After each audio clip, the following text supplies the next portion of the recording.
Welcome to Hard Reason Info channel. The viewers in front of me is Sony Xperia Mark 5, and now I'm gonna show you how to enable or how to disable the block of offensive words in the Google keyboard.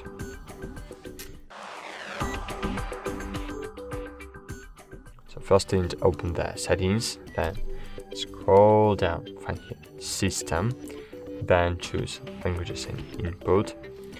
Choose on-screen keyboard, find the Gboard and click on it, then choose languages, not languages, but scroll down, find your dictionary or something this way, so dictionary, and here you will have your personal dictionary if you wanna use these offensive words. So I suggest to try to add these words to your dictionary, but we can use it in the we can change it in the other way, in the text correction. So choose text correction, and here we have block offensive words, as you can see, and we can disable block or enable block.